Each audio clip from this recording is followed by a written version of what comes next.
hello everyone की खबर आपनालोকৰ आशा कৰো आपनालोক সকলোৰে ভাল আৰু আজি টাৱাঙত আমাৰ নেক্সট ডে আৰু কালি আমি হোটেল সানৰাইজত থাকিলো হোটেলখন পিছে সাফাই আছিল কিন্তু ঠাণ্ডা বহুত দে আৰু আজি আমি দিৰাঙলৈ বুলি যামগে কিন্তু ভিডিওবোৰ আপোনালোকে স্কিপ নকৰাকে চাই যাব এয়া হৈছে টাৱাঙৰ মৰ্নিং ভিউজ ৰাতিপুৱা আপোনালোকক মোৰ লগতে দেখাই দিছো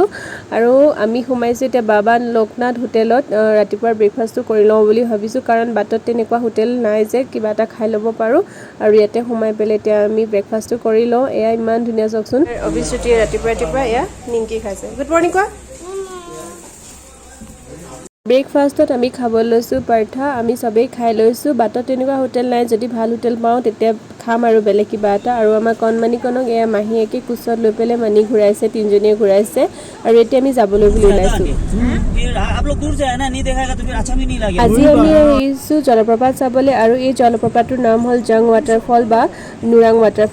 waterfallটো কিয় হ'ল মই কৈ দিছো যিজন ৰাইফলমেনে চাইনা সকলৰ লগত যুঁজ দিছিলে 1962 চনত তেওঁ সেই যুদ্ধৰ সময়ত দুগৰাকী মম্পা ছোৱালীয়ে সহায় কৰি দিছিলে বস্তু যোগান ধৰিছিলে আৰু যেতিয়া তেওঁ মৃত্যুবৰণ হৈছিলে সেই যুদ্ধত তেতিয়া সেই মম্পা দুগৰাকী ছোৱালীয়ে তেওঁ মৃত্যু কথা গম পাই পেলে এই জলপ্ৰপাতটোৰ পৰা নুৰাঙে জাপ মাৰি দিছিলে সেই কাৰণে এই জলপ্ৰপাতটোৰ নাম নুৰাং waterfall বুলি ৰখা হ'ল এই জলপ্ৰপাতটো ফেমাস হোৱা এটাই কাৰণ কয়লা ফিল্মত শাহৰুখ খান আৰু মাধুৰীয়ে এই লেকটোৰ পৰা জাপ মাৰিছিলে আৰু তাৰ পিছৰ পৰা এই লেকটো বহুত ফেমাস হৈ গ'ল waterfallটো ইমান বেছি ডাঙৰ ইমান ধুনীয়া লাগিছে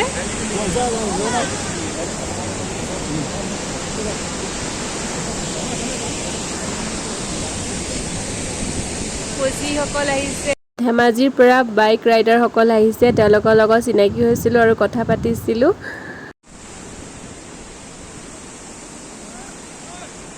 নুৰাং waterfallতে অকমান সময় আমি পাৰ কৰিলো মানে ইয়াৰ দৃশ্যবোৰ চাই বহুত বেছি ভাল লাগিছে আৰু ৰাতিপুৱা 5টা বজাতে দগাইছিলে বাবাই সোনকালে আহো বুলি কিন্তু মোৰ কাৰণে দেৰি হৈ গ'ল ৰাতি যে ইমান ঠাণ্ডা আছিল বেছি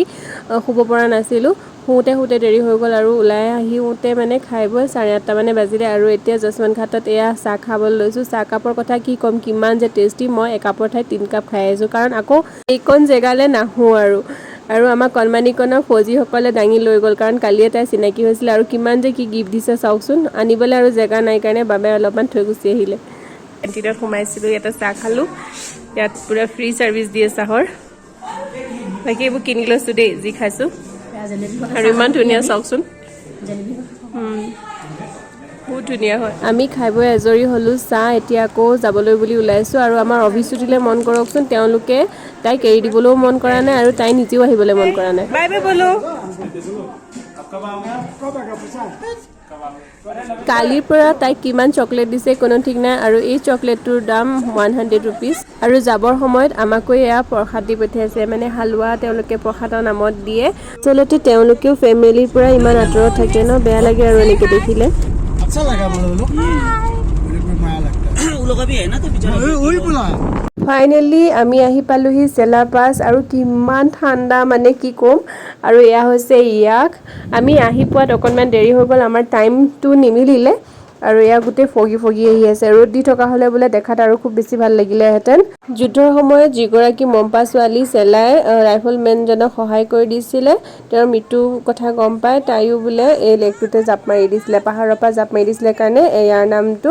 চেলা পাছ ৰখা হ'ল আৰু তথাপি আমি লেকটো চালো বাৰু দে অকনমান বৰষুণ আহি গ'ল আৰু জলদি আহি পেলাই আমি গাড়ীত সোমাই দিলো আৰু এয়া পাহাৰত ফুল ফুলি আছে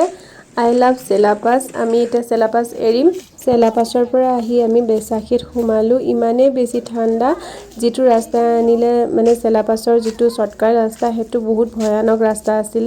আৰু আহি আমি বেচাখি পালোহি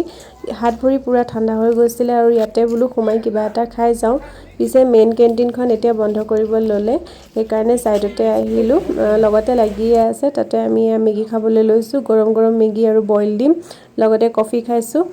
আৰু খাই লও আজি পিছে বতৰটো বহুত বেছি ঠাণ্ডা আৰু খুব মানে বৰষুণ দিছে ইফালেও যাব নোৱাৰি হিফালেও যাব নোৱাৰি অকল বৰষুণ সাহিৰ পৰা আমি উলাই আহিলো দিৰাঙলৈ বুলি একদম লাহে আহিছো পুৰা ৰাস্তা ফগি পৰি আছে চেলাপাছৰ ৰাস্তাটো যে অতি ভয়ংকৰ আছিল আৰু আহি পাই আমি yaadgar বুলি এটা প্লেছত সোমাইছো দেশৰ হকে যি সকলে বলিদান দিছিলে ওয়েষ্ট কামিং জিলাত তেওঁলোকৰ স্মৃতিত এই yaadgar প্লেসটো বনোৱা হৈছে আৰু তেওঁলোকে যি ব্যৱহাৰ কৰিছিলে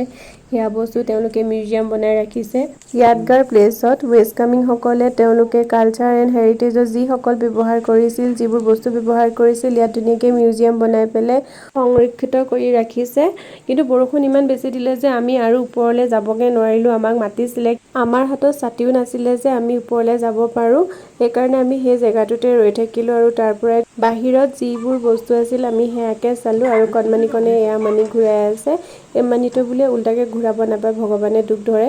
আৰু আজি ভিডিঅ'টো ইয়াতে শেষ কৰিছোঁ যিসকলে আমাৰ ভিডিঅ' চাই আছে তেওঁলোকক অশেষ ধন্যবাদ জনাইছোঁ ভিডিঅ'বোৰ স্কিপ নকৰাকৈ চাই যাব আৰু বহুত মৰম দিব ধন্যবাদ